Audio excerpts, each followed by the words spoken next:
What is your American dream?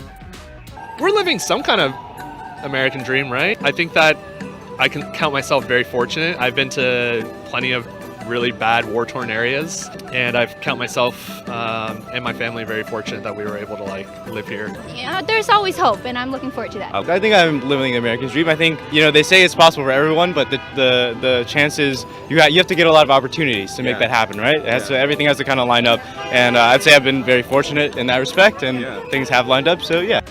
Everyone has a right to the American dream.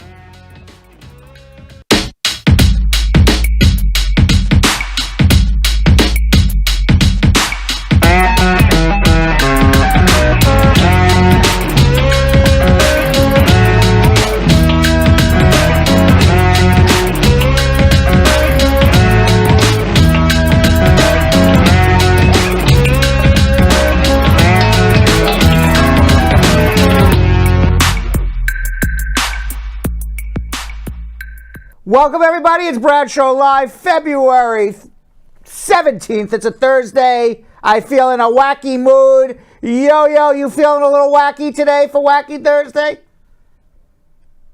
You already know. Oh, my God. You look very wacky today. La Yo-Yo, how are you, my friend? I'm great. How are you feeling? Fabulous. You're still coming in a little low. We got to raise higher. How was I yesterday? You got stronger as the show went on. I don't know what happened. Okay. But you're very low. We need you higher. Let's ask the squad. Higher. Higher. And what do you want to legalize there? Talking about higher. Oh, legalize being black. Okay. I didn't know what you wanted to legalize there, talking about being higher. It's Wacky Thursday, so, okay, there you got it. How's L.A.? It's good. It's warm. It's warm out here. All right. Well, let me tell you something. It's a little warm in New York today, too. It wasn't that bad. I saw. You're missing a good day in New York. It wasn't bad. I have to say, not bad. All right, let's say hello to the squad. Peppy Samuel, squad up. How are you? Maureen McFarland, squad up. Elizabeth Francis, squad up. Jessica Leamy, Dip Fab, Cake Affairs, squad up. Vitalis, squad up. Willie L. Williams, squad up. Dion Reed, squad up. Carol the Tiger, how are you? Latoya, his Forever Peterson, joining us.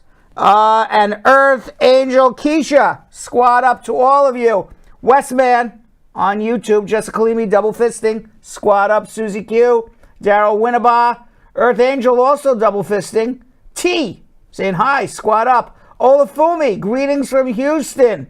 Steve Campari saying hello. Shafi Kaheen, how are you? Foley Bob, hello Brad family.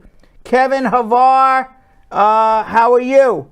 Shafi Kaheen, deleting all of her messages. I don't know what she wanted to say. Shafi Kaheen, right. Yeah. What's going on? I don't know. And Phyllis Beckford, squad up, Uncle Brad. Thank you, Phyllis. All right, Jonathan, take it away. Absolutely. All right, squad. This is La Yo-Yo over here. La Yo-Yo, I love that. I love it. I do too. Yeah. All right, guys. Remember, please share, because we're gonna start schmoozing with Brad. He's gonna fill us in on the latest news, including this week's upcoming 80th anniversary of the Japanese internment in America and the importance of remembering. And of course, like we said earlier, it's Thursday, so get ready for some wacky world news that makes you go, like Brad likes to say, Well, it makes Jonathan go like this. And it makes me go like, You're making moose faces. Yeah, we got to feel wacky. All right. We're going to actually talk about, we might find out a little bit about a Dutch Facebook page that's organizing a large egg throwing event that's coming this June. So As long as I'm doing the throwing and I'm not the receiver of it, that's fun. It sounds fun. Yeah, but if you're the receiver, not so much fun. Does not sound fun. Right, you don't want egg on your face, right? No. It's hard to get out of our head. It is very, very hard. And by the way, you can call Spar and Bernstein at the telephone number scrolling at the bottom. It's also the telephone number to call onto our show, 1-800-529-5465. Our lines are open right now, so if you call, you will get on our show. We do have, yesterday the lines were locked by this time. We got a few lines still open, so if you call right now, 1-800-529-5465. That's the number to call to get on our show. Internationally, it's +1 212-227-8933. As I always say, invariably, somebody is going to come on our show later today and say, hey, Brad, how do I reach you? That number is scrolling at the bottom of the screen for the entire show.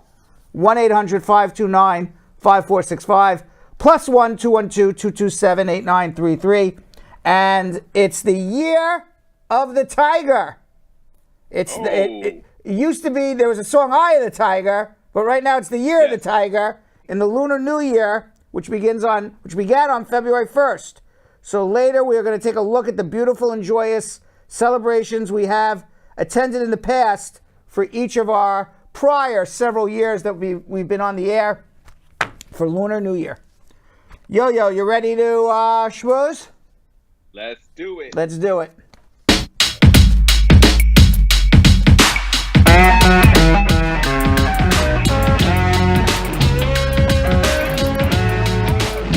All right, so Saturday is going to be the 80th anniversary of the Japanese internment of World War II.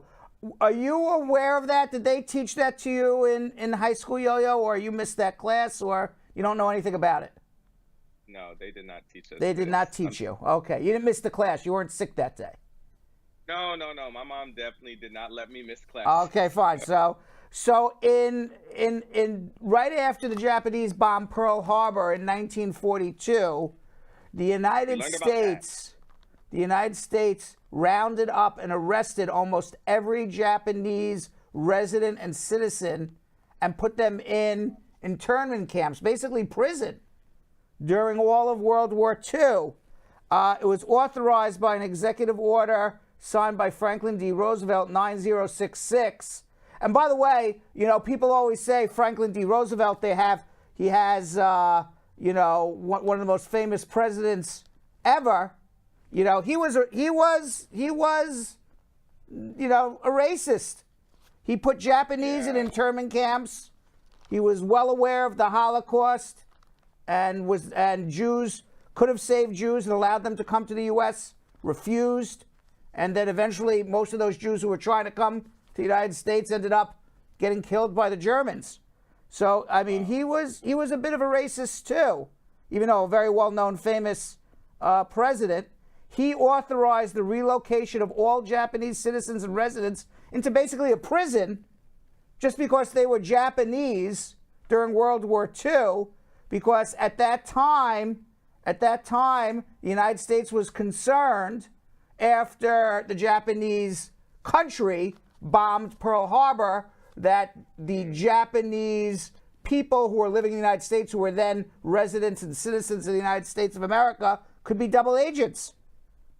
There were about 125,000 people of Japanese descent, not necessarily born in Japan. They could have been second, third generation in the United States, but of Japanese descent living in the United States, mostly on the West Coast, in 1942.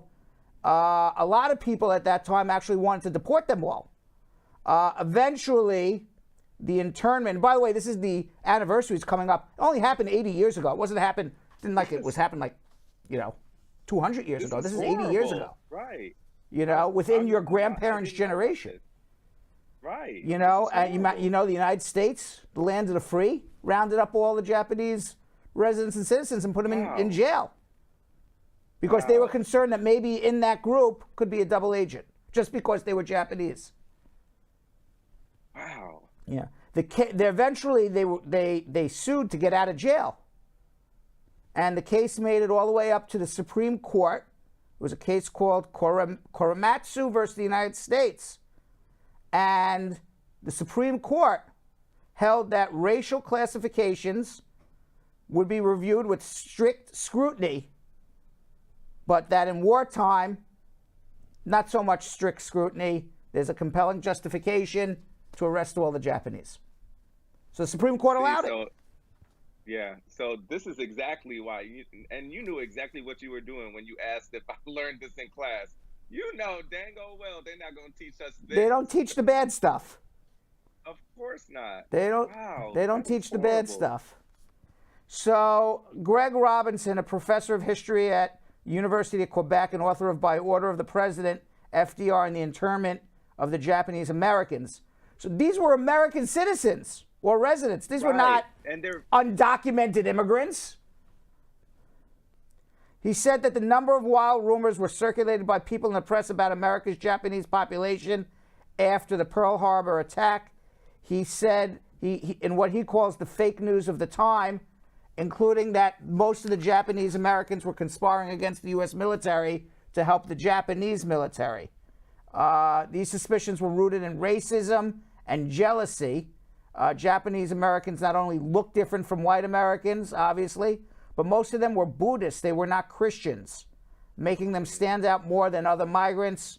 They had also amassed quite a bit of wealth in the United States, taking rather barren lands along the Pacific coast in California, Oregon, and Washington, and turning them into productive farms, generating complaints by the locals that the Japanese were working too hard and they were making more money than the local white people.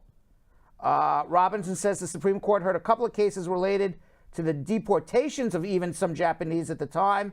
It ruled that people couldn't be held indefinitely, but never ruled on the constitutionality of Executive Order 9066. So throughout the entire time of World War II until the Japanese surrendered, Japanese American citizens were in prison for 3 years. Now, fast forward to... It's wild. That's wild. You're saying citizens. Citizens of the United States of America. That's wild. You know what? It would be like, I don't know. I mean, I'm making an absurd comparison. I mean, picture, this has never happened, so this is absolutely absurd comparison. But like, oh, Jamaica attacked the United States. Let's put all the black people in jail because we don't know who's helping Jamaica. Right. I mean, it's the same thing. So, in the spring of 2001, let's fast forward a little bit. In the spring of 2001, President Bush had invited the Secretary of Transportation, Norman Mineta, to Camp David at a dinner. And during this visit, this is pre-9/11. This is the spring of 2001. 9/11 obviously was September. Now, Norman Mineta is a Japanese American. He was born in the United States of America of Japanese descent.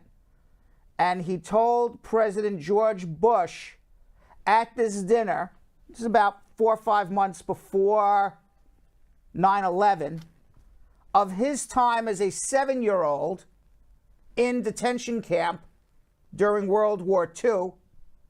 And he told his story for 3 hours, sharing his experience of wartime detention and the effects on his family that he still was experiencing to that moment, being the Secretary of Transportation of the United States of America. So the day after the 9/11 attacks, Secretary Mineta was invited to the White House in a meeting with the president, all the cabinet members of the White House, and Democratic and Republican congressional leaders. It's interesting, at that moment in time, there was no Republican and Democrat. It was just, we're all Americans in it together. Not like today. And the discussion at that time, right after the day after 9/11, turned into the concerns of Arab Americans, Muslims, people from the Middle East. There was a lot of demands from the general United States American public and the media to put everybody who is Muslim, to put everybody from the Middle East into detention, into jail, to investigate them. Every person who was wearing any sort of religious garment who was a Muslim, automatically people thought they were terrorists. Yeah. And you remember? Bad. Yeah. And the thing is, and what I hate to admit, but I was in high school at the time, so your mind, you can easily just be kind of like brainwashed, and it was literally all I remember hearing, and it would scare me, so like I would be in a plane, and if I saw something, and I hate that I let that get me, but as you get older and you're like, okay, like you start to learn that the media is throwing out all this BS and stuff, you're like, okay, we got to get away from that. But it's horrible how much control they really had on us. Now, I'm going to give George Bush credit, and I'm going to discredit him after. Okay, to George Bush's credit, on that day when there was a lot of talk amongst both Democrats and Republicans to arrest Muslims, people from the Middle East, the day after 9/11.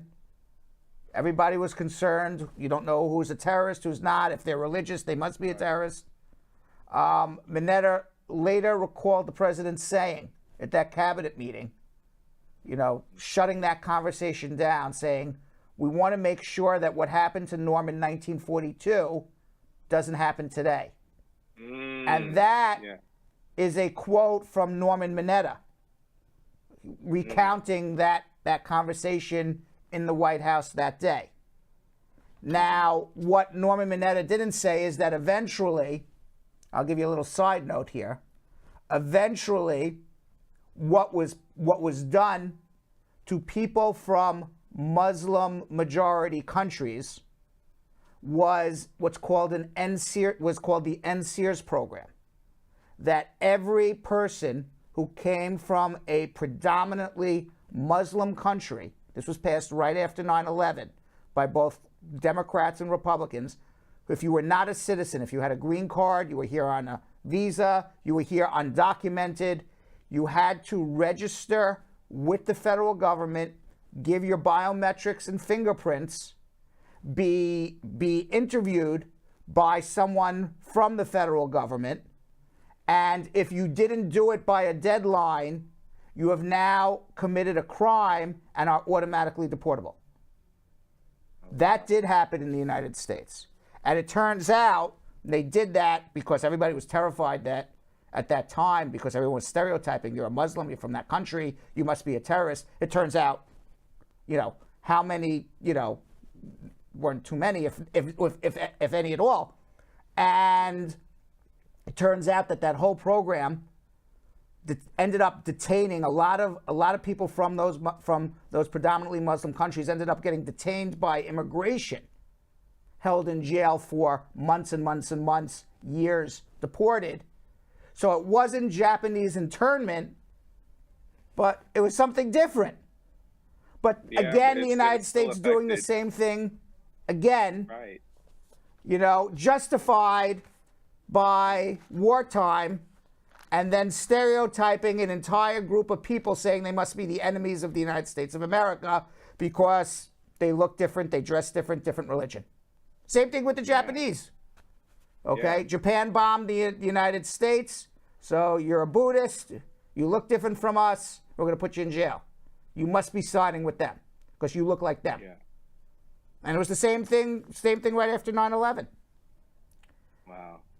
And I'll tell you, history repeats itself again. 2018, concerns about the use of national security to endanger non-citizens and racial minorities occurred again. Remember with Donald Trump with the Muslim ban? Exactly. Right?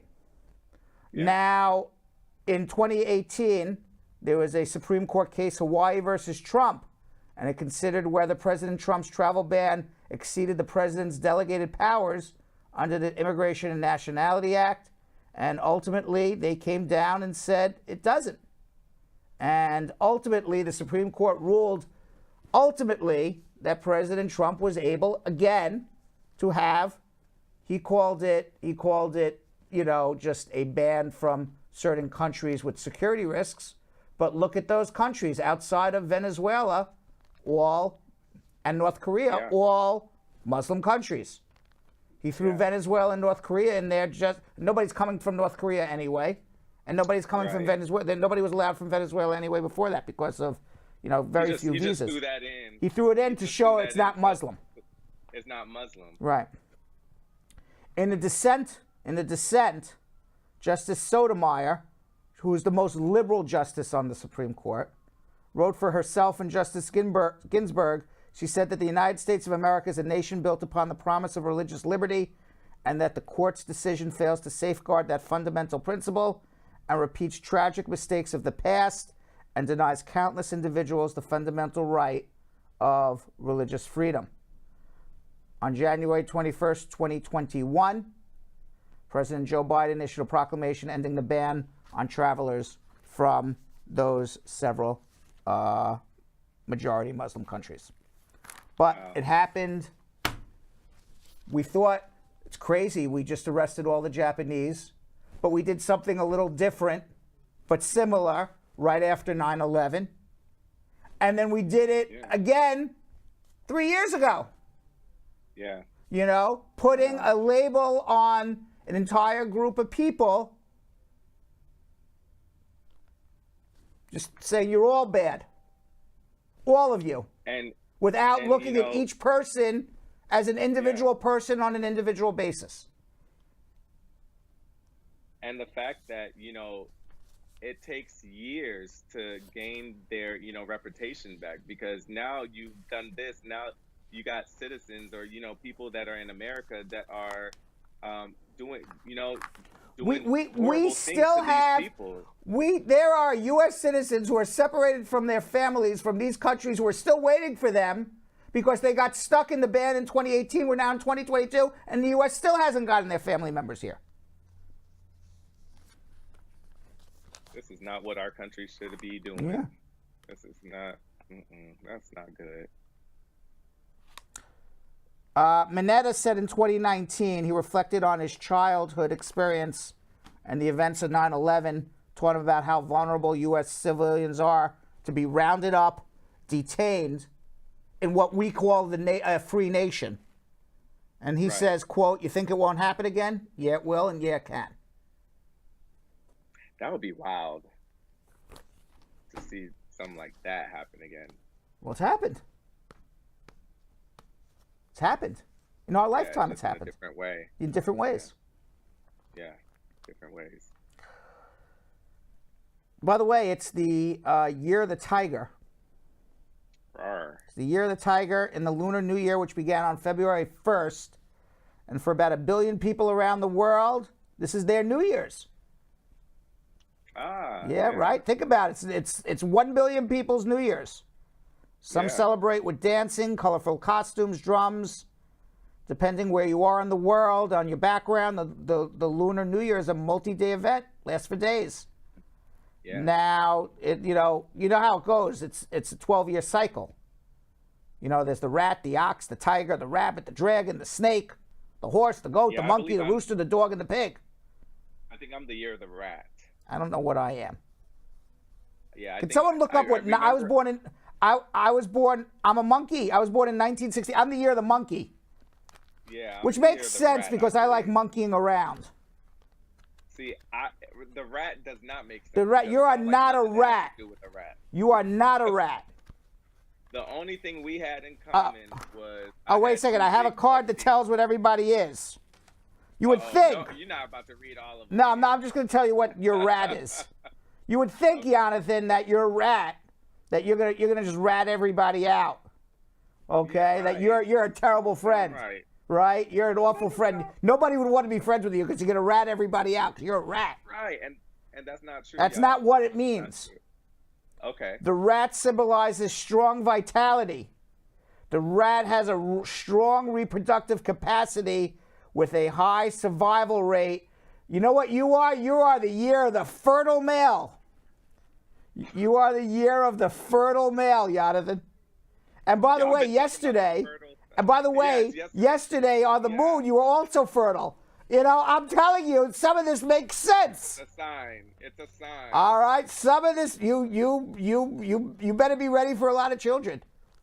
At least it's consistent. Wait till Kevin Hart sends you. Wait till Kevin Hart sends you a vending machine full of condoms. A vending machine full of condoms, right?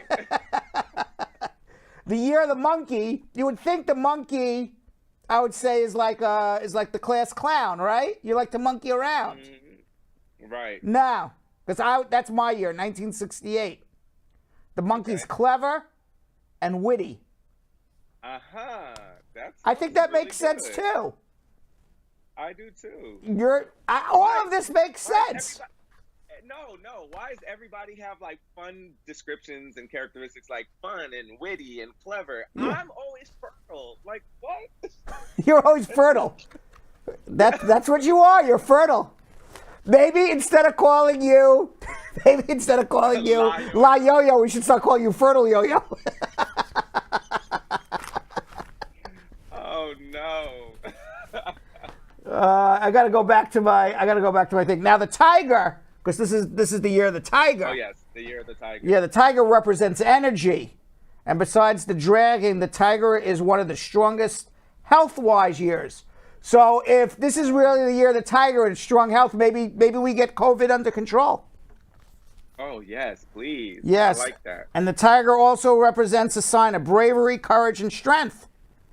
So hopefully that gets us out of the hopefully this tiger gets us out of the pandemic.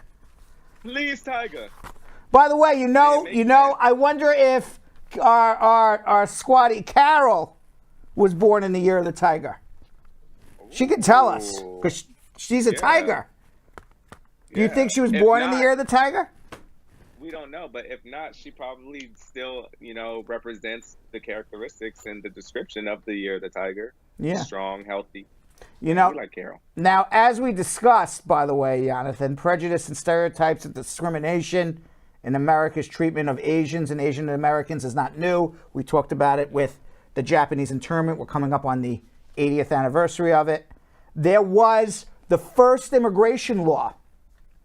Do you know what the first immigration law in the books was ever? What was it? It was the first immigration law ever. What year was it? 1882. It was the Chinese Exclusion Act. And prior to 1882, there was no immigration law in the United States of America. If you were able to show up, you were here. There was no work permit. There was no work permit. There was no Social Security card that you had to show to get your taxes withheld. I mean, you just made it here. Guess what? I'm here. Let's start working. Wow. And then That's wild. Yeah, and then in 1880, well, back then there was no planes. It was very hard to even buy a boat ticket. Yeah. It was boats. And there was no telephones, True. So it's not like you were calling your cousin, hey, you got a place for me to stay? I'm coming to New York. Right. How did they do that? They just showed up? They just showed up. They would buy, people would buy, save all their savings.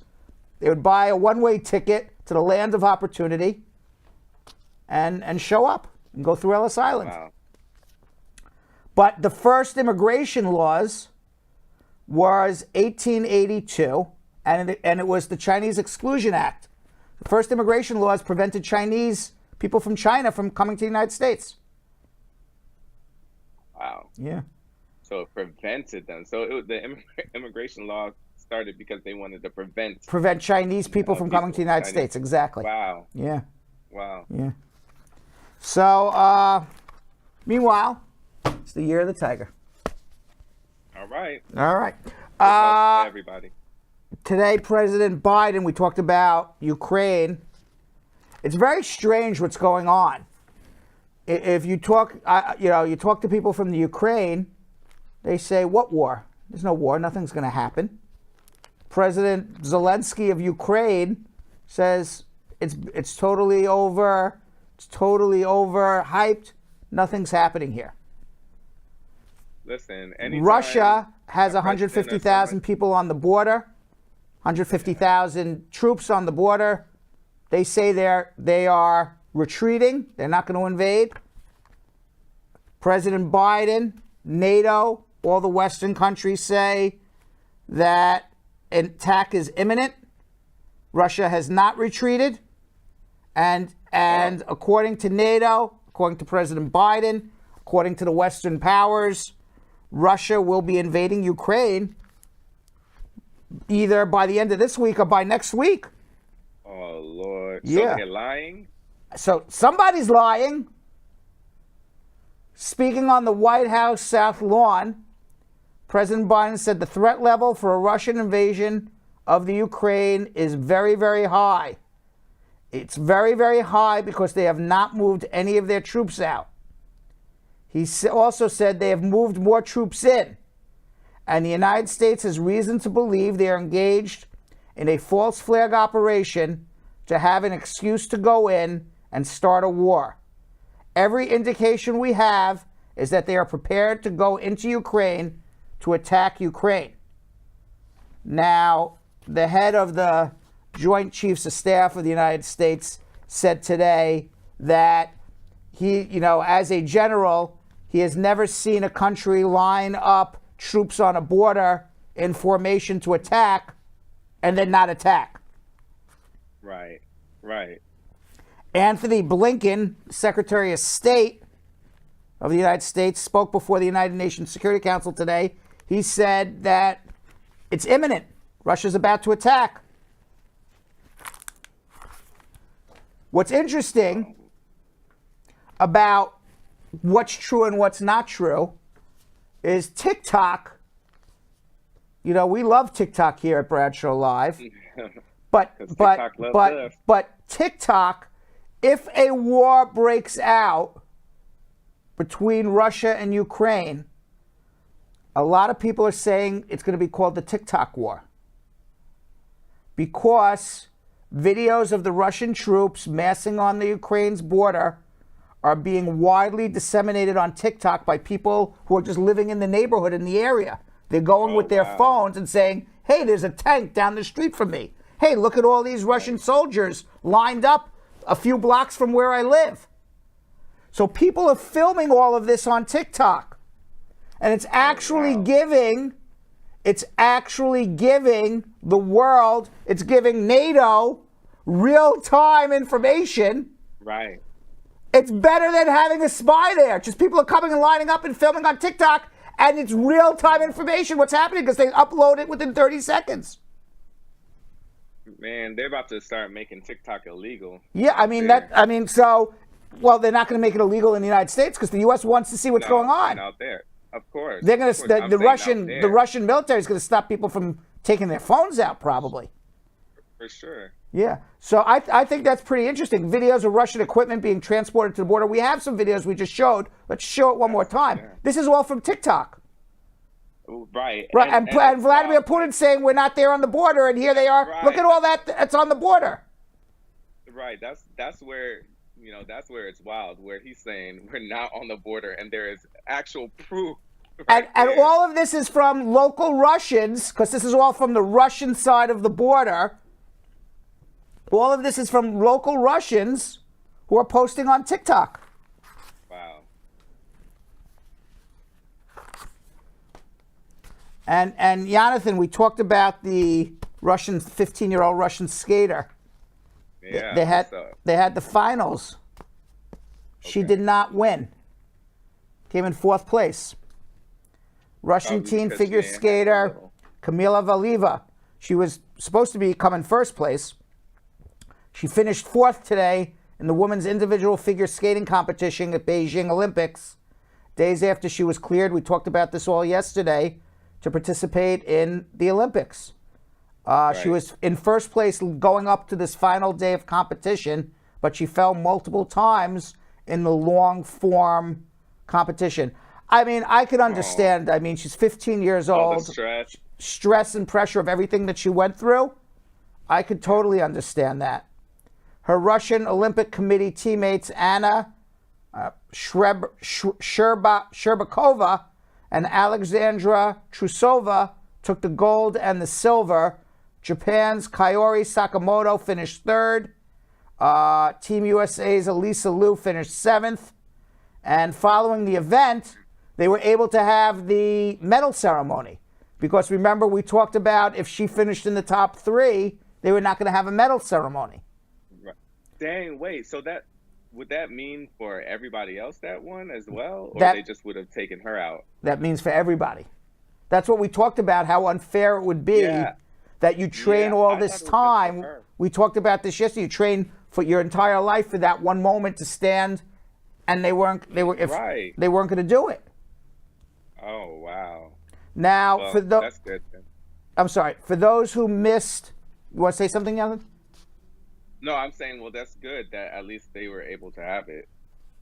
Now, for those who missed yesterday's show, don't know what we're talking about, Tuesday's show, Valiva tested positive for a banned heart medication, trimtazidine, in December. The results only came out last week. She was cleared after the Court of Arbitration for Sport said that the investigation into the doping offense would take months to resolve, and it gave her a favorable decision for her to take part in the Olympics because she was a minor and a protected person.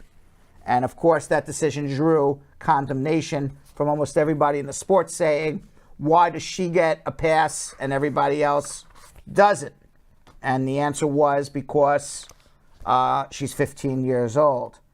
And if you remember, we talked about Sha'Carri Richardson's claim that she tested positive for marijuana, and she said there was a double standard at the Beijing Olympics because she's a black woman, and she just tested positive for marijuana, and she wasn't allowed to participate, yet this young white woman from Russia who had a banned substance that allows her to perform even better than naturally, she's allowed to participate. It seemed like a double standard to Sha'Carri, and she called out the Olympic Committee as being racist. And the Olympic Committee addressed her accusations today, Jonathan. Did you see that? Oh, okay. What they say? I'll tell you what they say. I'm actually yesterday. I'll tell you what they said. Mark Adams, an IOC spokesman, addressed the comparisons between the cases of Valiva's, the Russian skater, and Sha'Carri Richardson, the U.S. sprinter. He said, you can't talk about double standards in relation to Russian and American athletes. Each case is individual. Richardson's positive doping test was discovered on the 19th of June, and the results was received before the start of the Olympics. She was suspended for a month.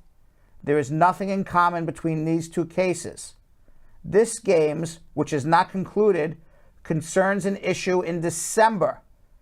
Valiva is in the center of a lot of speculation. It must have been tough for her. And again, the IOC said that different rules apply to minors. It was because her test results came out during the Olympics, and her doping was tested from December. Sha'Carri tested positive for marijuana in June, and her results came out in the fall, and she's an adult. That's what they say. Oh, okay. Okay. All right. But didn't you just say that they found out in December? According to the Or they tested IOC, Sha'Carri said that they found out at the same time.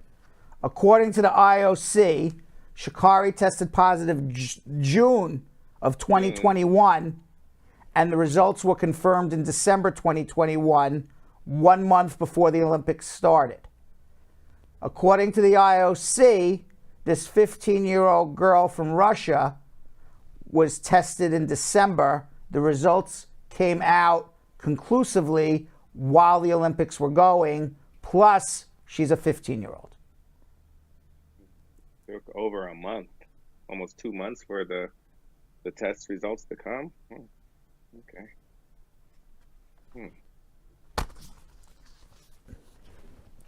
BS to me.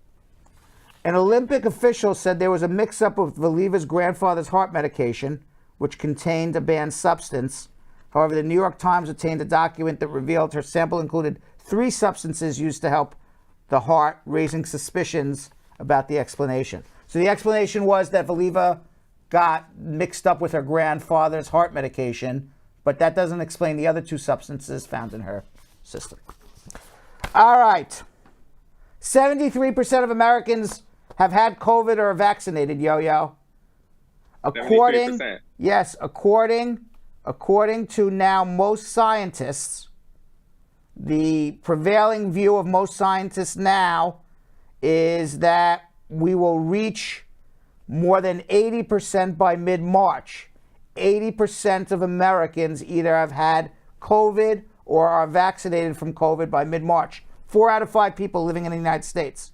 And according to the prevailing view, that would lead us to being either at herd immunity or very close to it.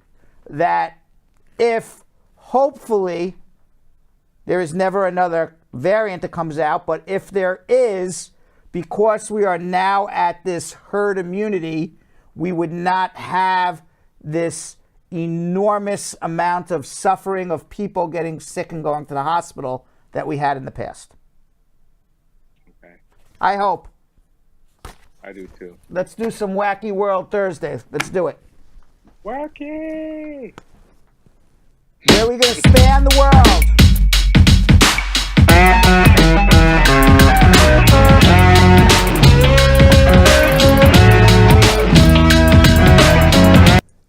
So we're going to start in England, Yo-Yo, and it's very trifling news coming out of England. The world's oldest pub is closing. What? Yes, an English pub that is more than 1,000 years old. The oldest pub in the world is closing after 1,000 years because of financial problems. The pub is called Ye Old Fighting Cocks in St. Albans, just north of London. It was established as a pub in 793 AD, has been operating on a regular basis for over 1,000 years in the same location. This is 793, that's like 600 years before William Shakespeare. That's 700 years before the Renaissance. Wow. Every week, somebody's walking in there for a beer. They were able to survive for 1,000 years, and now they go out of business in 1,229 years. Yes, and now they're out of business. According to a statement from landlord Christo Tufali, posted on the pub's Facebook page on Friday, it has now closed its doors after a sustained period of extremely challenging trading conditions. Tufali said trading conditions were extremely tough before the pandemic, but the effects of COVID were devastating and left the pub struggling to meet its financial obligations. Damn. But they were able to survive the Black Plague, where 1 out of 3 people died. Right. They couldn't survive COVID. But I guess in the Black Plague, people were not quarantining. True. So they was just out there. They were just out there just killing each other in the pub. Yeah. Dang. That really sucks. I'm surprised that like England wouldn't just like throw some money at them. I know that they got enough money to keep that place alive. Ye Old Fighting Cocks. It's the name of, maybe this should have been a Wednesday story. Ye Old Fighting Cocks, that's the name of the bar. Used to be recognized as the oldest pub in England by Guinness World Records, but now the record is now inactive. Dang. That's trifling, isn't it? That's real sad. That's sad. Yeah. Like I'm really big on history as well, so little stuff like that, even though my kind probably couldn't go in there at that time, it's still like super amazing to find out that it was there in the 700s. Yeah. Now, record holder or not, a spokesperson from Mitchells and Butlers, the brewery that owns the premises, said it was trying to work to reopen it and is kind of reassure locals that this is not the end of the pub, but at the moment, it is closed. I feel like they're gonna get, especially with all the coverage that they're. I'm getting, sure somebody's like going to come and reopen Ye Old Fighting Cocks. Yeah, yeah. That usually happens. There was Howard Theater, which is like a huge staple in DC. Right. It was closed down for decades, and they kept on trying to raise money and like open it, and they reopened it while I was living in DC. So this place, they're gonna reopen it. It's I gonna think be so. okay. I think so. I don't think Yeah, we've. that's I don't fine. think we've seen the end of ye old fighting cocks. Oh, fighting. Ye old fighting cocks. Yeah. You gotta do that. Now this is a strange story, yo. We're gonna take our plate over to India. On February 6th, Dinesh Padmavathi, 25, and Jangan Danhini Ramaswamy, 24. I did that pretty good. Wed as avatars in the metaverse. It could be the first metaverse wedding. Set in Tamil Nadu, India, where wedding gatherings are currently limited to 100 people due to the pandemic.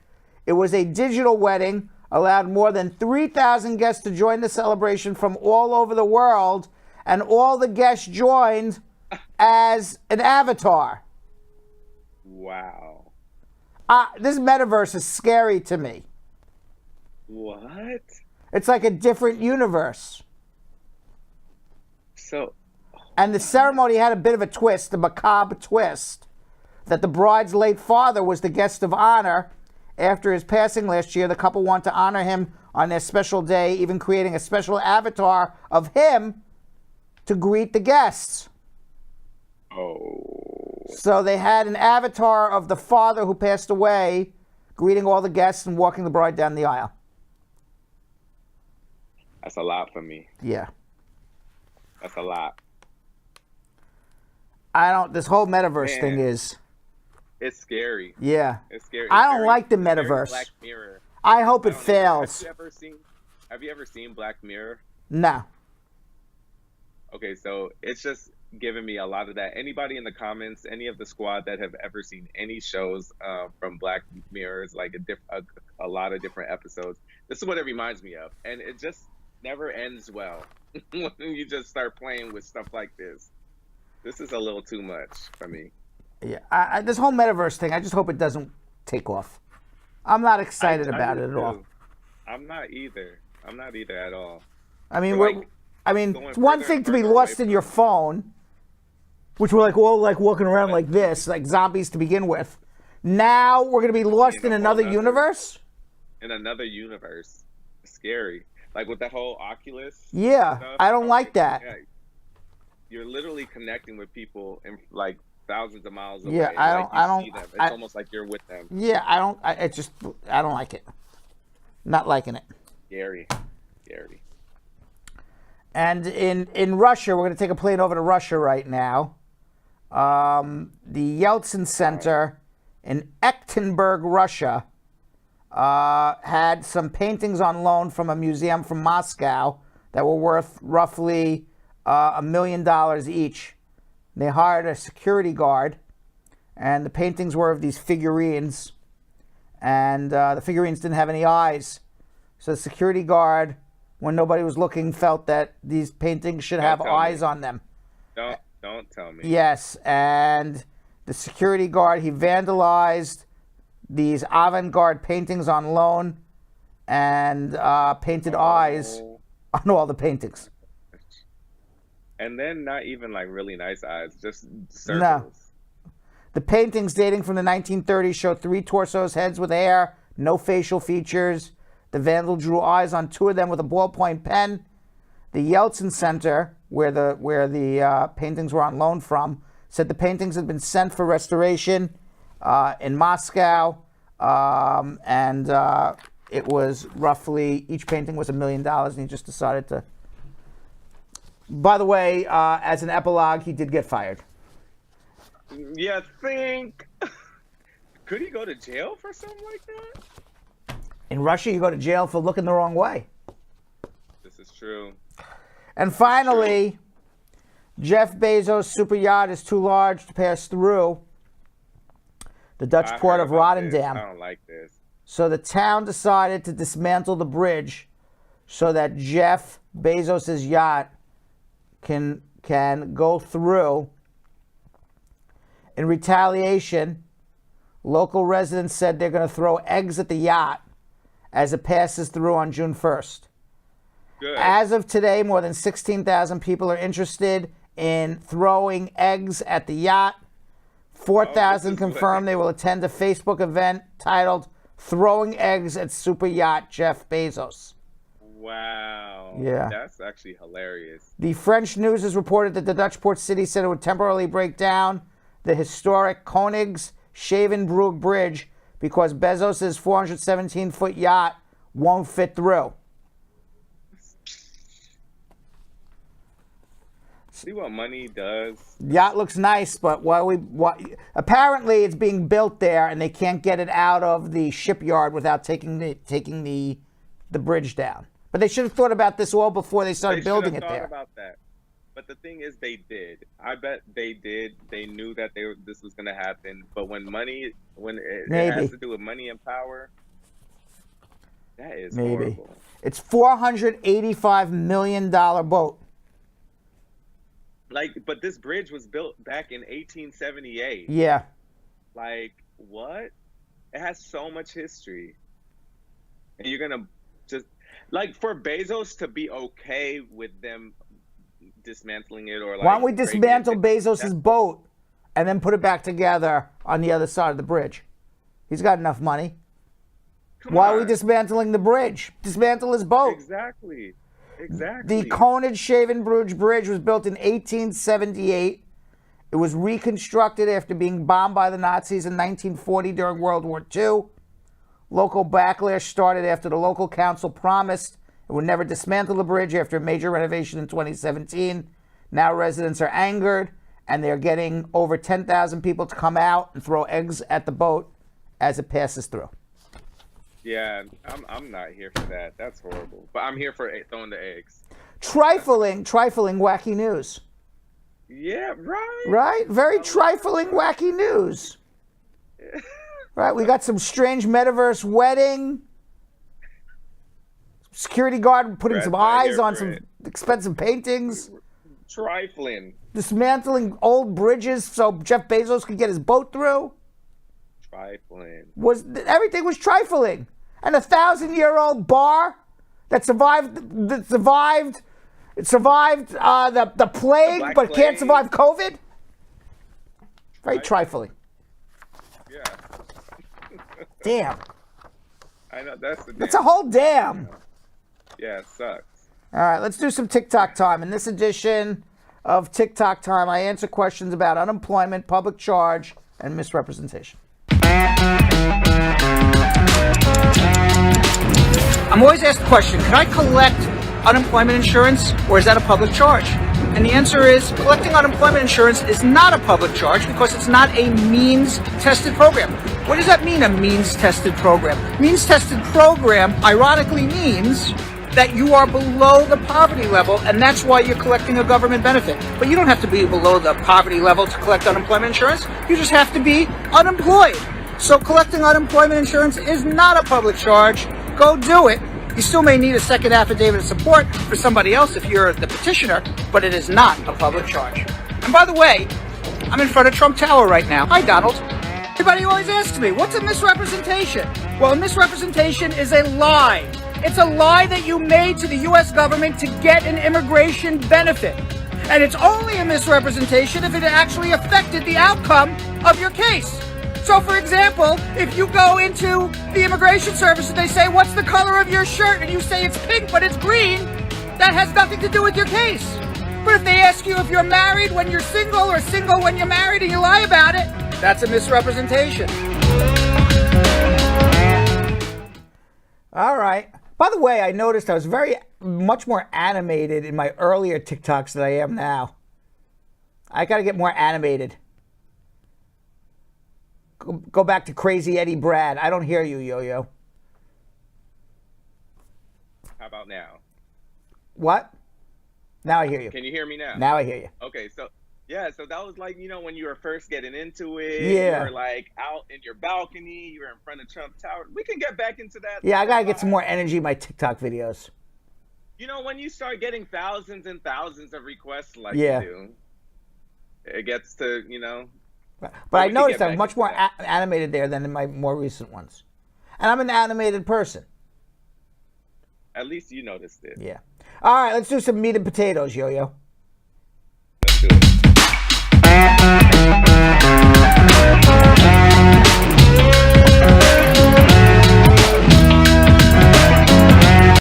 All right, let's go to J.E. in Denver, Colorado. J.E. Okay, good evening. Good job you're doing, you and Yo-Yo. I've just got a quick one for you. Sure.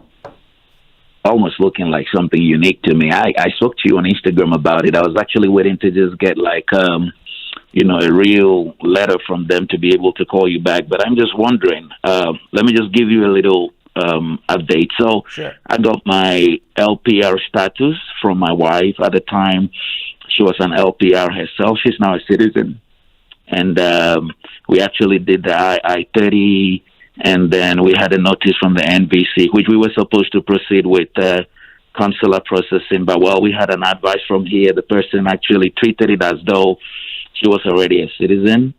Now, 5 years down the lane, I went for the N400 interview. An officer thinks that looks like some point in your time before you got the green card, you were out of status. So she would have to look at it over with the supervisors and all of that. It's 60 days now. I haven't heard from them. So I'm just thinking, while we are waiting, Brad, what can we do? Do we have to refile? What is generally the situation? Well, if you were out of status and you weren't eligible to adjust your status, they're going to deny your citizenship and say you were never granted lawful permanent residence. And then we have to figure out, if you're not a lawful permanent resident, how we fix that problem. Now, I don't know if that's going to happen or not. I would have to review your entire file, which is why I said wait to see what they say. Maybe they say, congratulations, you're a citizen, you didn't do anything wrong. But if they deny you, they're going to deny you for saying you were out of status, you didn't deserve to have your green card. Not only are we denying your citizenship, but we're going to say that you are not a lawful permanent resident of the United States. Now, I presume your wife's a citizen. You're still married to her, so you could always refile an adjustment to get your green card back again. But hopefully that's not going to happen. Hopefully they look at everything and they say, no, everything's good, and you're eligible to swear in. Okay, great. But I'm also thinking that, truly at some point, I really think that, I would have been out of status. So I'm actually just hoping for the best, but I'm expecting the worst as well. What I think the next step should be, because if they deny you and you come to me, my first step's going to be, let's get a copy of your immigration records and see what they're looking at to see if we agree with what they're looking at. If you have a concern that you were out of status and you have a sinking suspicion that you know what the answer is going to be on your citizenship application, then my advice would be start now. Let's get your records. It takes a few months, and let's see what's there. So if you do get a denial, we're prepared on what to do. Okay. All right. Okay. All right. Let's go to Alicia in Queens. Good. Hi, Alicia. Hi. What if a person entered the U.S. without a proof of entry? How can they go about obtaining a green card or a Social Security? Well, when you say they entered without proof of entry, how did they enter? Let's start there. They enter with someone's document, but they give it back to the person. All right, so they have a fraud. They have a misrepresentation. So it starts with the only way to overcome a fraud or misrepresentation is to be married to a citizen or resident or have a parent who's a citizen or a resident. So it starts there. Married, I'm writing it down. Married to a citizen? You don't write anything down, just listen. I'm sorry. Okay. Mm-hmm. Person has a fraud. They don't have an entry. There is no way in the world in a 30-second conversation with you on a live air where we're not even having a privileged attorney-client conversation that I can tell you to say, well, fill out this form, go do this. He's got a huge problem. He's undocumented. He has unlawful presence. He has fraud. He needs a personal one-on-one consultation. This is not a situation where, how do you fix this and fill out a form? What if he has a child here that's a citizen? He can have 50 children here. He's got a fraud. He's got unlawful status and no legal entry. So you could have 1,000 kids here. He still's got big problems. So can it be fixed here and he achieve? I don't have an answer for you right now. I would need to meet with the person. Okay. Hold on. Let's go to John. And by the way, before I speak to John, I mean, I don't know why somebody says, oh, I came on a false document. Go fix it, Brad. Not that simple. There are ways to do everything, but when you're coming on a false document, first thing you got to say is, all right, I need a waiver. Where are you getting a waiver from? You're getting a waiver from a spouse or a parent. And then let's take it from there. You know what I mean? So your options become ultimately very limited. You say, well, it's unfair. He's got children, blah, blah, blah. Okay. But you what is it? You want your cake, you got to eat it too, or whatever. You made a mistake in the past, you're going to pay for it. Hopefully, we'll be able to fix it. John in Bronx. Hello, Brad. Hi, how are you? I'm doing great. How are you guys doing? You guys are doing a great work. Thank you. Good. So I have a question. I think two parts of my question. Sure. The first one is, I think I called you a couple of weeks ago and saying I was granted my 10-year green card. So right now I have a wife and I'm moving to a different state.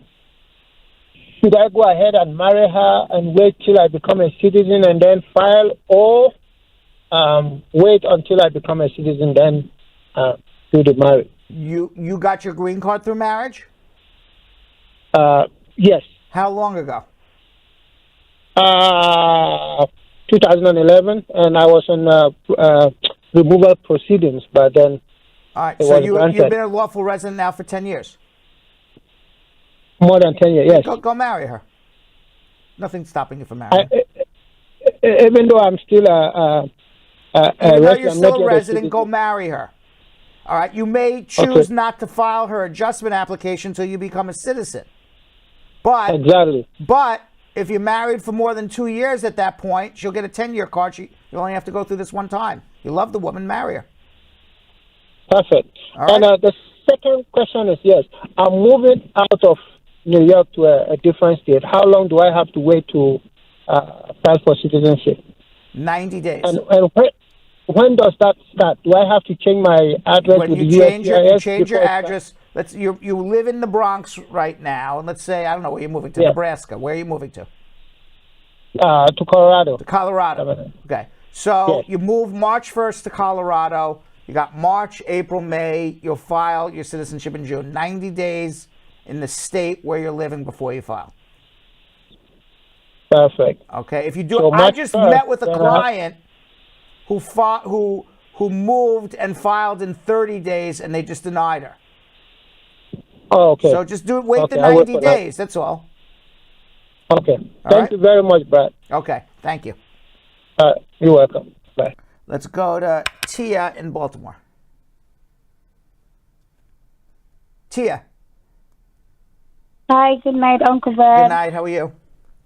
Not bad.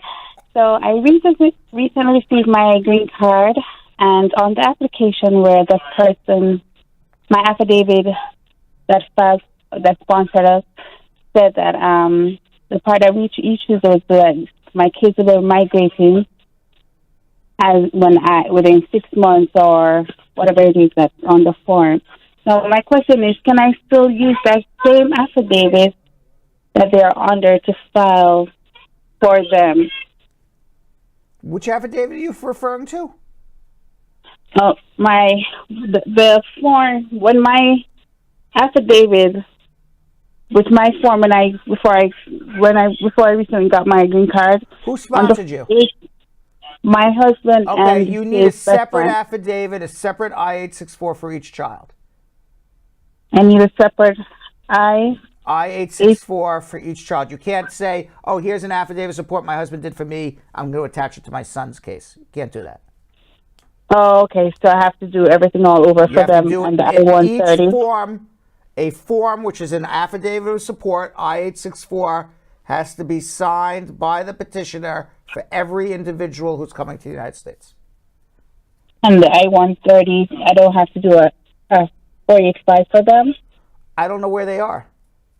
Oh, they're in Jamaica, sorry. So why would you do a 485? That's adjustment for here. You do an I-130. Okay, thank you so much, Uncle Brad. Okay. Let's go to John in Newark. Hey, Brad, how are you, sir? Good, how are you? Good. I have a question for you. Yes. I applied for N400 since May 2020. Right. Still now no interview yet. And when I call, they say it takes like 12 to 25 months. Okay. So if you haven't heard anything by May, we're now in February, March, April, May, 90 days, you don't have an interview, give us a call May 1st and we'll threaten a mandamus. Thank you, sir. All right? All right, thanks, buddy. Welcome. Let's go to Kwaku in Cincinnati. Hi, Brad. How you doing? I'm good. Hey, Brad, I don't have a question, but I have a little complaint that I want to share with you on this program. Yeah, you know, we watch this program. It's very educative, and we learn a lot from Mr. Brad as an immigrant here. But, Brad, there is this guy, I don't know whoever the person is, but he has his name on it, called lastface.xyz. He's been advertising on the show, like show? People want... On your show, on the comments, he had a comment over there. He's been bringing a comment. So on TikTok, there are people who are... Nobody's advertising on my show, okay? So on TikTok, you're referring to TikTok, right? No, I'm not referring to TikTok. I'm referring to the YouTube live that you're doing with the comment section that you did 3 days ago. There was this guy called we'll delete him, but there's nobody advertising. But there's a lot of people. Okay. There's a lot of people, and you have to be very, very careful. There's a lot of unscrupulous people out there who are pretending to be me or pretending to be associated with me and getting unsuspecting people who are desperate for help to send money to them that has nothing to do with me. So you all have to be extraordinarily smart and wise and know who you're talking to and what you're doing. We have complained to TikTok. I don't know if we've complained to YouTube. I don't know about this guy on YouTube. We'll complain to YouTube as well. They do not do a very good job of policing people. You know, we have up on our home pages everywhere. There's only one place in the world to reach us, which is the same telephone number that you see scrolling at the bottom, which is 1-800-529-5465. If anybody calls you from any other number but that, or you call any other number, you're not calling us. There's only one telephone number. All right. Yeah. So everybody, whoever is listening or watching this show, should put a note on that nobody should believe anybody that writes something online when you're having the show. Correct. So that's why I called to lodge a complaint to you so that you can, if you're doing the show, you can even enlighten that on your show that, hey, we have to be careful with whoever calls or whoever does this on the show, because the right person is the number that you always call on the live show. Correct. Well, thank you very much. Thank you very much, Mr. When you Brad. first told me you were complaining, I was saying to myself, what did I do wrong? But it's not me. Oh, no. It's not you. I'm just complaining about the people that... you said I'm filing a complaint against you. I'm like, all right, I'll listen to what I did wrong. But it's not me. It's somebody else. You didn't do anything. Okay. You didn't do anything. It's the people that bring the comment and then they're doing that stuff. There's a lot of people who are... Yep. I've seen people say, hi, call Brad Shaw, S-H-A-W instead of S-H-O-W. You know, I've seen it 100 different ways. There's only one Brad. There's only one telephone number. Just call that number, no other. Yeah. All right. And please, Thank you very much. By the way, I need everybody to help me, to help your fellow squatties. If you see, you know the old saying, if you see something, say something. I want everybody, if you see something, say something. Call these people out. We're trying our best. Yeah, we're trying our why best. I was calling. Call these people out. You know the old saying, if you see something, say something. These people are terrorists. So, everyone's got to be on terrorist watch. You see something, say something.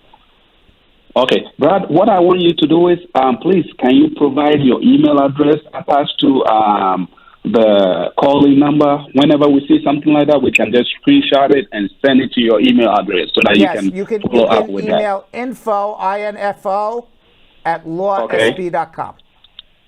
All right. Thank you very much. You. I appreciate that. Okay, and thank you you are the for best calling. lawyer in the world. Thank you for calling. You're welcome. We're aware of the situation, and unfortunately, in the last few weeks, it's gotten worse. But as I become more popular, more people are doing it. Yeah, that's right. Yeah. That's right. Thank you very much. Thank you. Okay. Bye. All right, let's go to Damien in Newark. Damien. Hello? Hi, how are you? Yes, sir. I'm doing good. How about you? Good. What's going on? How can I help? So, Brad, I have two questions for you, right? First question is, I was arrested, right? I'm a permanent resident. I was arrested, but for domestic violence, and the case was dismissed, right? Does it mean that the time for me to apply for citizenship will start over after the case is dismissed? Well, being arrested does affect good moral character. The fact that the case is dismissed, if that is your only offense ever in your life, the law is, they don't always follow the law, but I'll tell you the law is, you don't have to be a person of good moral character every day of your life to be considered a person of good moral character. You're allowed to have a bad day. And if you had a bad day and you got arrested and ultimately the case was dismissed, I think that with one arrest within that 5-year statutory period for naturalization, especially if the case was dismissed, I would file your naturalization. I would say that you're entitled to become a citizen. Although I've seen on small occasions where immigration doesn't look at the law like I do, they deny you anyway. I've seen that. We appeal, and we've won on appeal. All right. I have one last question. So, My sister is in Jamaica. She's married to a American citizen, but for some reason, she had to be getting restraining orders against him in Jamaica. He was very abusive, threatening. He threatened to pay men to come and kill her, and all those things. Right? She's in Jamaica. Would she still qualify for VOA? No, because the abuse happened by a non-U.S. citizen. No, he is a U.S. citizen. Okay, but it happened in Jamaica. Yes, it happened in Jamaica. It doesn't matter where it happened. If you are in a relationship, in a marriage with a U.S. citizen, and you're abused, whether it happened in Jamaica, it happened in Uganda, it happened in Antarctica, you're a VOA case. All right. So even though they're now separated, though they're separated, you can still do it. You can do it up to 2 years of a divorce. So if it happened 5 years ago, as long as there's evidence of it, do it. They're still married, right? And the Jamaican government banned him from coming, so he can't go to Jamaica ever again because of this whole thing. So she'll show that evidence. And if she's in Jamaica, she'll file. She's not going to file an adjustment. She's going to file an I-360 and then process for a green card in Jamaica. All right. So if she has a visa, would she be able to come here and do it? If she has a visa, she's allowed to come to visit. She can't come with the intention of getting a green card. If she has a visa and comes to visit and then discovers later on, hey, you know what, I'd like to stay here and get my green card, then she's changed her mind. That's okay. Oh, okay. All right. Thank you so much. Thank you, Damien. All right. Let's go to Sermi in Louisville, Kentucky. Sermi. Serm. Serme. Sermi. Sarmi. Anybody listening to me from Louisville, Kentucky? All right, we'll put Louisville, Kentucky on hold. Let's go to Kobe in L.A. Kobe. Yeah, hello. Hi, Brad. Good evening. How are you? I'm good, thank you. How you doing? Good. What's going on? So I spoke to you sometime last month that I had a viol case. And 2 days ago, I got a notice from the USCIS saying my card is being prepared and produced. I don't know what that is. What card is that? Sounds like a green card or your work permit. Okay. So, does that mean that my VAWA was approved or what? Well, it certainly, if a card's being produced, it means your VAWA is approved. I'm not sure if they're referencing your work permit or your green card, but if something's being produced and it's a card, your VAWA was approved. Oh, okay, because the message I got was under the I-360 that I filed. So then it sounds like your work permit. Oh, okay, are they going to send me an approval notice? Yes. Okay, then also I had filed a I-485 concurrently last year, and there was a new message there saying my fingerprint was updated as of July 17th, 2020 to show that, that they took my fingerprints. Okay. So, Sounds all positive news. Yeah, so based on that, I was wondering, will I be getting an interview soon, or, Usually you'll get an interview after the I-360 is approved about 9 months later. About 9 months? Yeah. Okay, and meanwhile, before that, could I file an advance parole? Yes. Oh, okay. Thank you very much, brother. You're doing a great job. Thank you. Yeah. Let's go to Nasir in Birmingham. Yes, how are you doing? Good, Dad? how are you? I'm doing good, thank you so much. I got one question.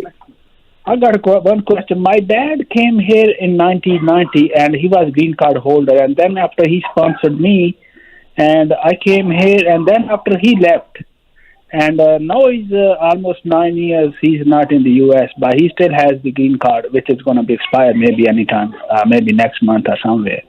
So I was wondering what we should do. Should we do returning resident visa for him, or should we file another separate petition for him to bring him in here, or should we go for a visit visa?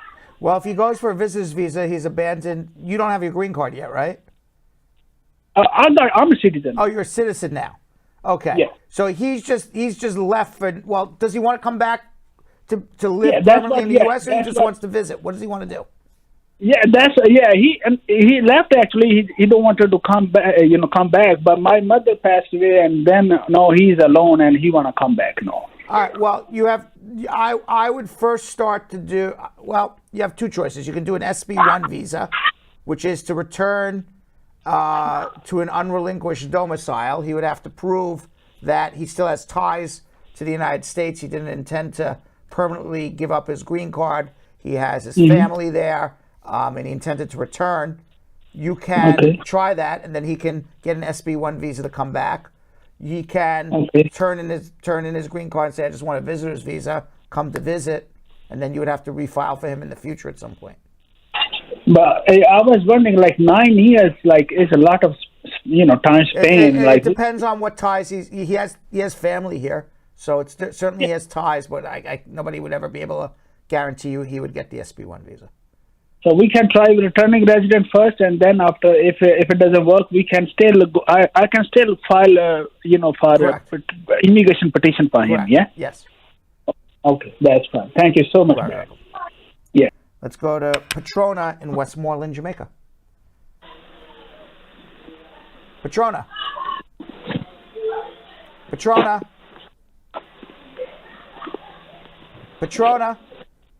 Hi, hello, good night. Good night, how are you? I'm good. Just a quick question. I recently came to Jamaica. Well, I was in the state for a month and couple weeks. How long after leaving the state can I return on a visiting visa? Well, this is the general rule. The general rule is you got to be coming to visit the United States. So if you come for 6 weeks and you go home for a week and come for 6 weeks and go home for a week and come for 6 weeks and go home for a week, ultimately they're going to say you're living in America. So there's no hard and fast rule, but my general rule is for every day you're in the U.S., you should be out of the U.S. for 2 days. So if you were in the U.S. for 6 weeks, I would wait 12 weeks before I return. Oh, okay. Thanks much. All right? Okay. Thank you. Let's go to Stacy in Philadelphia. Hey, Uncle Brad. Hi, how are you? I'm good. Just calling to tell you that you're doing such a wonderful job for all of us. Nice of you. With our immigration issues. Thank you. and I sent you my message, and you answered my questions and told me how to do my form. Okay, great. And I'm just calling to let you know that I got my green card. Hey, congratulations! Thank Fabulous. you. So, how did I help you? Where did I help you? Well, I sent you my message because I was having Where, some on issues Instagram? with my affidavit of support On Instagram? on Facebook, I think. On Facebook, okay. Yes. And you answered what I should do, and you were even calculating. So I'm just calling to say thanks. Oh, you're very and let welcome. those of others who are listening know that if you have the money to get Brad because he's good. Okay, thank you very much. I really appreciate. Thank you, guys. I really Thank appreciate, you, I yo. appreciate your time that you took to hold on to call and tell me that I was able to help you, and also, of course, congratulations. did. Most importantly, You did. Really appreciate it. Okay. You Thank help you. so many of us who don't have the money to get a lawyer. And you know what? I don't even realize how many people I help, so I appreciate when you call. Thank you. You're welcome. Okay. Thank you. Good luck. Okay. Bye. Bye. Let's go to James in L.A. Hi, Brad. Hi, James. How are you? I'm good. Thank you for everything that you do. My pleasure. I have a quick question. I am married to an American citizen, and last year, September, we went on an interview. The I-130 was approved on the spot, but they requested for an affidavit of support. Affidavit of support I received due to the fact that my spouse wasn't working at the time, and we sent that in November. We sent that in before they received it. You sent in a second affidavit of support when? In November? Yes, they received it less than a month after the interview, which was in August. Sorry, the interview was in August, so they received it in September. Okay. And it's updated on the app that we received, the affidavit of support.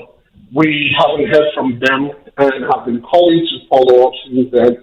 So recently, I called to follow up and they sent me a notice that they did not receive the RSC, even if it updated online, that might update in the case that they received it. You're breaking up. I'm having a hard time hearing you. So after you submitted the affidavit of support, what happened? After I submitted the affidavit, I think you're talking on speaker. Can you not speak on the speaker? Okay, is it better now? Yes. Okay, sorry. After I submitted the affidavit of support, I didn't hear from them. I haven't heard from them, so I kept calling, and I called early February, and they sent me a mail that they did not receive the affidavit of support that I sent earlier, even if it's updated online that they received my affidavit of support in September. So they requested that I resend the affidavit of support, which I did about 2 weeks ago, and I still haven't heard from them. All right, wait 120 days and see what happens. Okay. All right. Call me back. It's 3 weeks. So call me back. 4/8/12. Call me back in 13 weeks if you haven't heard from them. Okay. Okay. All But right. is it normal that they didn't receive it, but it updated that they received it? I think it's normal that when you call immigration, they give you wrong information.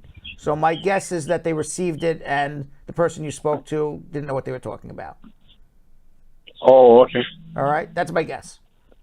That's why I said wait 13 weeks and see what happens. Okay. All right. All right. Okay. Thank you. All right. Good luck. All right. And by the way, if you didn't get your immigration questions asked and answered, just like Stacy, I'm sure I answered a question on Instagram because that's where I usually do it. You could always follow me on Instagram, drop me a DM. I'll try to answer your question as best as I can. Sometimes I say you need a consultation. Sometimes if it's simple, I will just give you the answer. And just follow me at Real Brad Bernstein on Instagram. You could also follow us at Brad Show Live on Instagram. Why not? You don't like 2 hours. It's very hard to watch 2 hours. You can watch 30 seconds of Brad Show Live. Follow us on Instagram at Brad Show Live. And of course, you can follow our fastest growing social media platform, TikTok. You can leave your immigration questions on TikTok, comments, or in the question and answer section. And you may be lucky enough for me to give you a personalized video response to your question for the entire world to see, of course. So leave your questions on TikTok as well. And Jonathan. Yep, you guys can follow me at Jonathan Elias TV on Instagram. And later in the show, in honor of the new Lunar Year of the Tiger, we will take a look at some Lunar New Year celebrations we've attended and the people we have met. And now in the VIP outtake, Ukrainian-American inventor and CEO Alina Kravchenko discusses why she feels so lucky to live in America.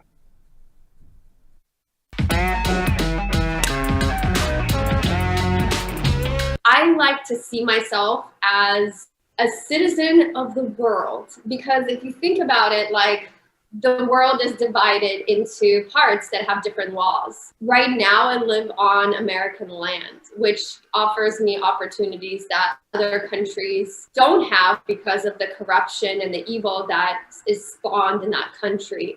And I think what makes America so great is that incredible people from all over the world that have a lot to give and a lot to offer. There's this little pocket of land in the world that it's like a little piece of opportunity where you could literally be born poor, but you could be brilliant and have passion and have a vision. And here's this little piece of land on our beautiful earth, which is called America, where you could come and plant your seed and water it and nourish it, and you could actually bring something to life. There's a piece of land on this earth that offers me the most nutrients and the ability, with all of the opportunities here, to be able to really take my vision and ideas and bring them to life. All right, social media check-in, Yo-Yo.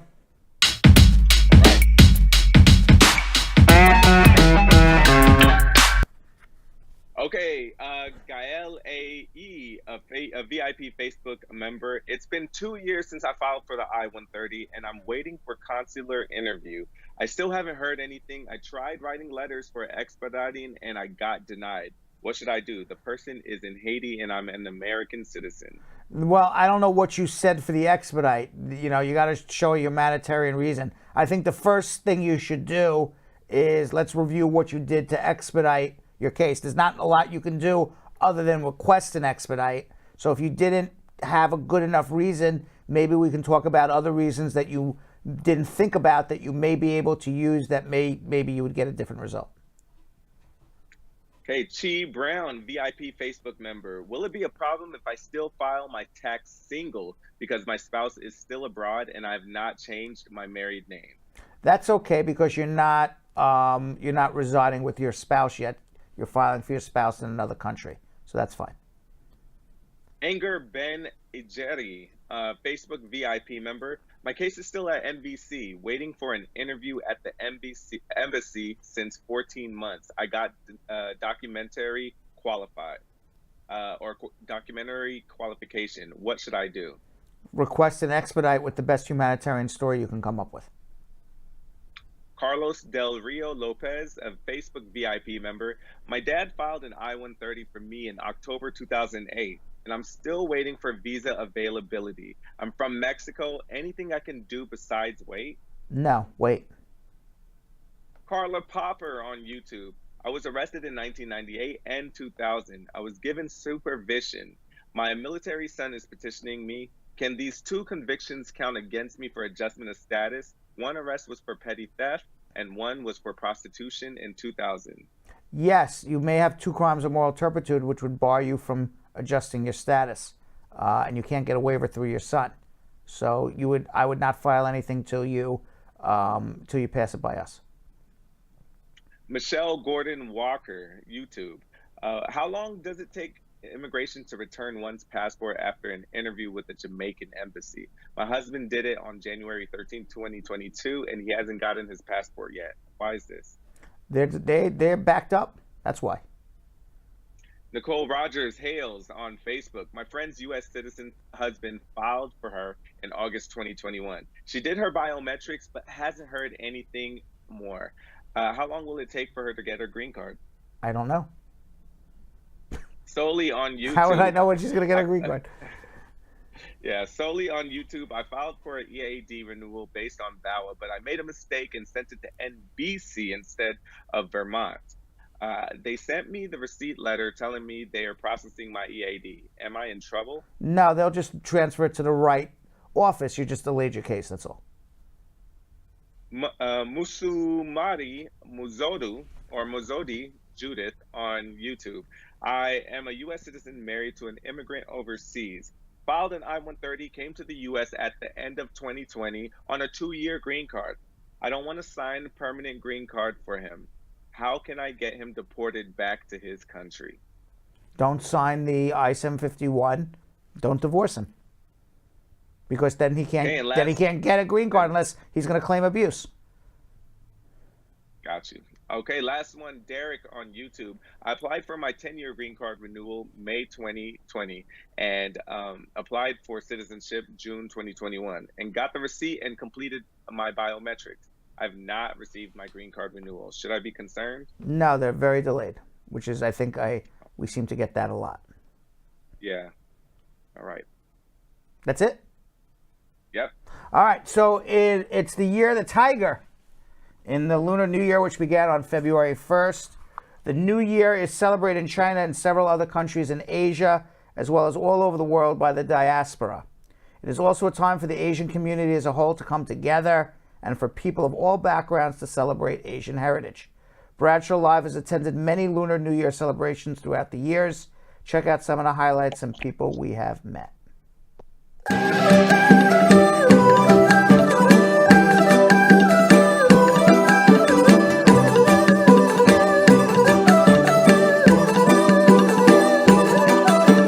We're here in New York City. Yeah, Chinese New Year, you hear that? Yo, we're gonna go around, we're gonna ask people about their culture, see what they're looking for in the new year. What does that mean? What's that mean? Good luck. Yeah! What does the Chinese New Year mean to you? So for me personally, it means a lot about spending time with family and be grateful for what I have and looking forward to the new year. For me, I like every New Year celebration. So any culture that's got a New Year's, so it's a do-over again. And so I'm into the moon, and with it starting over another part of the year. There are a lot of people in China, as you obviously know, but it's very important, during this time of year, you hang out with your family, basically. You do everything together with your family. And, I think the people here, their family might be back in China, but it's nice that they're all here together now, right now, trying to celebrate the spirit. I think it's a time to think about your roots and to think about where you come from, the culture that is ingrained inside you. Yes, I love that. Specifically, it's the Lunar New Year, right? I'm Korean, and so we celebrate also. Like my mom celebrates her birthday based on the lunar calendar, which is great energy. We come from New Jersey, and we were going to make it rain or shine. Nice. It's been a crazy journey. We ran about 10 blocks to catch the beginning of the parade. It's all about celebrating happiness and just a great environment to solicit what you want and pray and give back to the community and do and give what you have to do in your heart. That's unique is I think for Chinese people, our relationships with our elders is very important.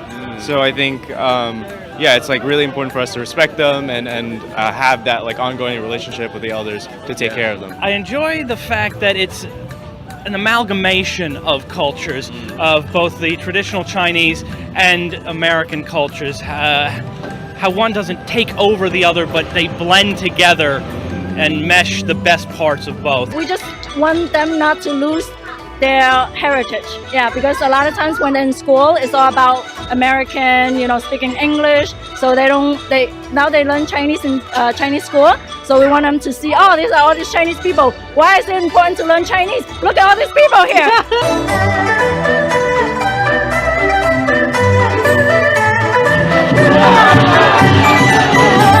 Can you just share a little bit about the China Institute, the purpose, what it means, and why it's important?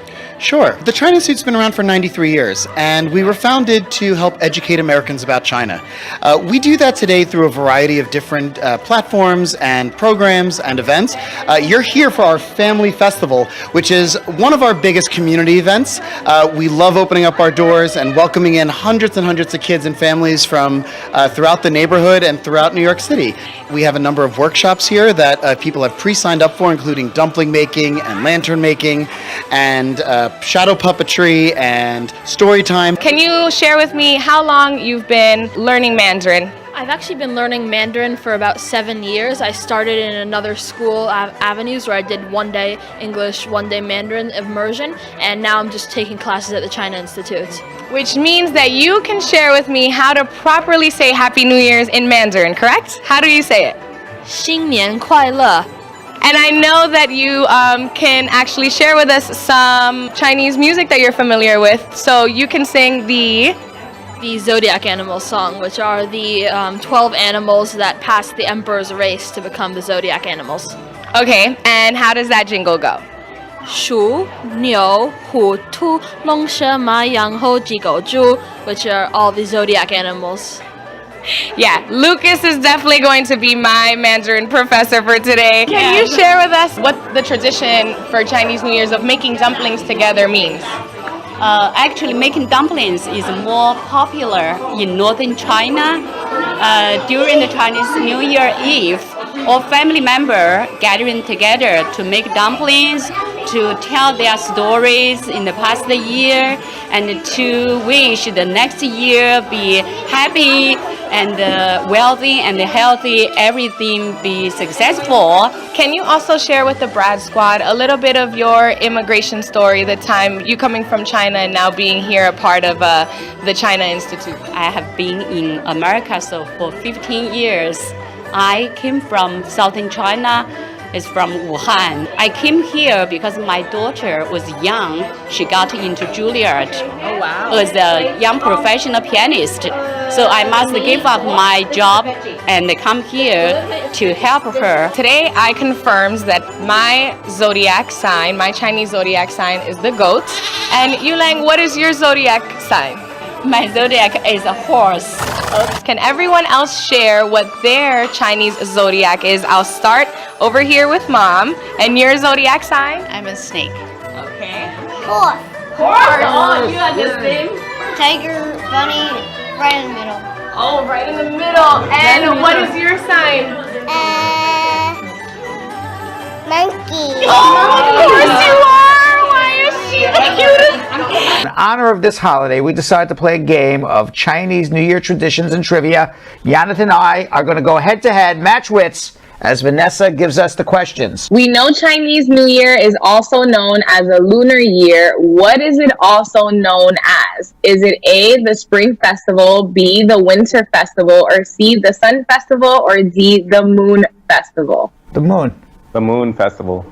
You're both absolutely wrong. It's known as the Spring Festival. So But the why Chinese is it lunar? New Year But is lunar. What does lunar mean? Well, you guys were misled, okay? That's just what happens in life. The Chinese New Year is also referred to as Sunji, which translates to Spring Festival. Although it takes place during the winter, the holiday marks the end of the coldest days. People welcome spring, planting, harvest, and new beginnings and fresh start. What Chinese New Year tradition is practiced to scare away evil spirits? Is it A, a festive dance, B, house decorating, 3, setting off fireworks, or D, praying at a temple? House decorating. I would say fireworks. And you got it, Yo-Yo! You got it, Yo-Yo beat me! I don't believe it! I just got a paper cutting. In traditional Chinese culture, fireworks were originally used to scare away evil spirits. As the legend goes, a monster named Nian would come out to eat villagers and destroy their houses each New Year's Eve. The villagers learned that burning dry bamboo and producing explosive sounds actually scared away the monsters. Since then, setting off fireworks has become a yearly tradition for every Chinese New Year celebration. I would have thought decorating my house would scare them away. I don't know why.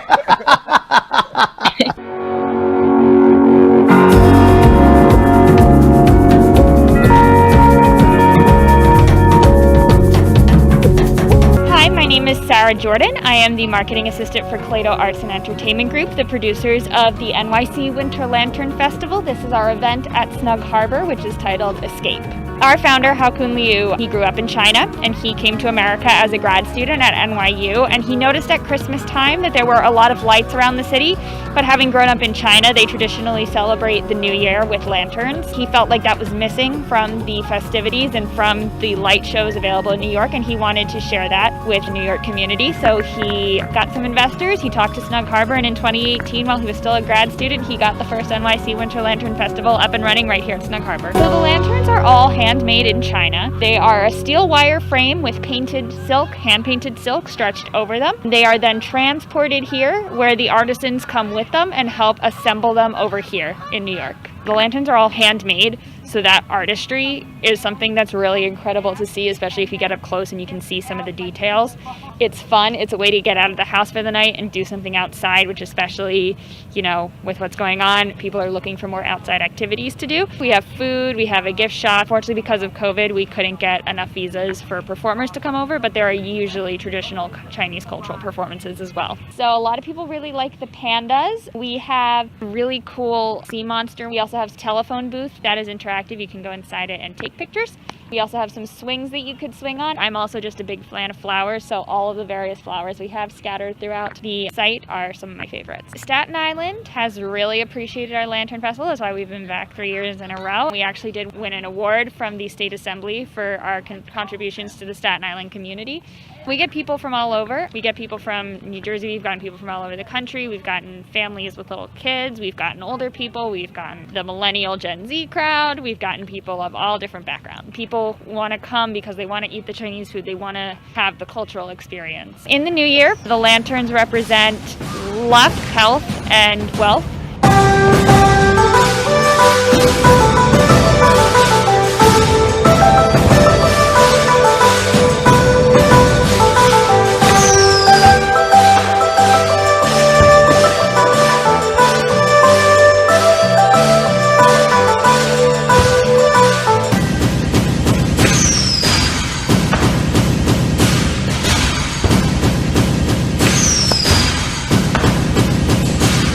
Well, Happy New Year again. Happy Lunar New Year. Oh, that was nice. Right? Yeah. Can Very you hear nice. me? You have a different New Year from in Ethiopia, right?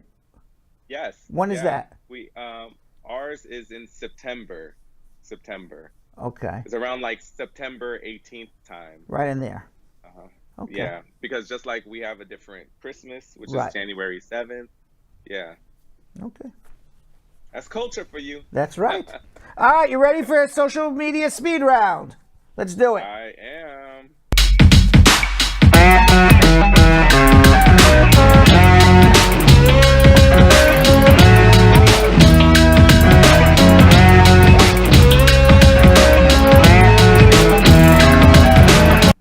All right, put 50 seconds on the clock. Wait. So are we still doing, we're still trying to get 10? If we're doing 10, you just got to let me know in advance, so I got to answer the question. I didn't know we were doing 10 yesterday until. Yeah. All right, so we're doing Okay, 10. I see 10 here. 10 questions, 50 seconds. We're up in the ante. Oof. Okay, so let me get close. All right, you ready? Take I me got to off the video. concentrate. Yeah. You know what the hardest Okay. part? The hardest part about this is we do it at the end of the show. After I worked, you're, like, tired. after I worked a full day as a lawyer, and then I did the show. I'm like, what am I? I'm crazy. I do this at the end. I should be doing this at the beginning of the show. I should be like, hey, it's Thursday, February 17th, speed round. Let's go. I mean, boom, boom, boom. All right, I gotta concentrate. We gotta end with a big boom. Yeah, all right, I gotta Not a concentrate. Boom, like in the yes. Okay, we got this. Let's go. Ready? Will it affect my green card if my wife doesn't pay back taxes owed? Yes. If my EAD and advanced parole got approved, can I fly nationally and internationally without any risk? You can file advance parole internationally. Is it a crime for someone with pending change of status to F1 to get a tax ID number? Yes, because you can't work on a student visa. It's not a crime, though, but you can't work on a student visa. I'm in the U.S. and have no papers at all. Do I have to go home, or is there another option? I would need to speak with you. Would the virtual metaverse wedding be valid for immigration? If it's valid in the jurisdiction where it happened. Can someone petition for you if they charge for having controlled substance? Yes. Can I file my application in the state whether neither my sponsor nor I reside? No. Can I apply for the USA no. Nigeria? These are long questions. Yeah. These are long. Oh, I guess we did end off with a boom. Yeah. What was the last two? 3. Okay. Can I apply for the USA Air Force from Nigeria? No. Can an employer apply for someone in removal process? Probably not.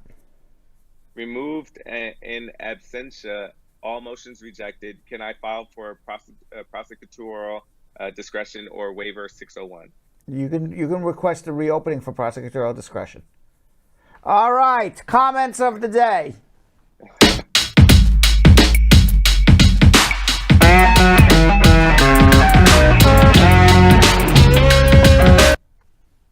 All right, our first comment of the day comes from Sasha Robinson saying, "Squad up, family, driving home from work, and I had to tune in while driving." Wow, just I hope she's listening and not watching. Stay safe. Yeah. All right, second comment of the day. Don Harriet saying, "That's right, Brad. We got each other's back." That's right. Yes. And our last comment of the day. I guess she was referring to the people who were trying to defraud. Right. Yes. And our last comment of the day comes from CE user saying, "Bradshaw Live is the greatest immigration show on earth. Has everything, phone calls, written questions, speed round. Brad is an all-around lawyer with an answer to virtually any immigration question." Wow. I agree with him. Yeah. Good. Yes. All right. So tomorrow is our own personal Friday. We'll have our own personal Friday without the squad. We'll see you all Monday for Fuzzy Monday. Have a great weekend, everybody. And happy President's. It's a President's weekend too. So enjoy. If you're taking a 3-day holiday, enjoy. We'll be back Monday for the last day of the holiday anyway. We'll be live. See you then. So Sam, as part of the production, we have to say this disclaimer at the end of the show. Do you mind reading it for me? Okay, but you know, Brad, I have to do everything around here. Forget it. I'll do it. The proceeding was information only and not specific legal advice. Consult an attorney about your individual situation. Prior successful results do not guarantee a similar outcome in the future. To make an appointment with the Spar and Bernstein Law Firm, located at 225 Broadway in New York City, call 1-800-529-5465. That's 1-800-529-5465. Easy to remember, 1-800-LAW-LINK. That's 1-800-LAWLINK. Once again, make a call to 1-800-529-5465. And of course, link up with the law offices of Spar and Bernstein, located at 225 Broadway on the 5th floor. If I were you out there, make the call, make the link, make the connection, make it Spar and Bernstein. 1-800-LAWLINK. That's 1-800-529-5465. And now, conveniently located in Hartford, Connecticut on 1 Congress Street. Visit us in Connecticut or in New York at 225 Broadway. That's 1-800-529-5465. 1-800-LAW-LINK. 1-800-529-5465.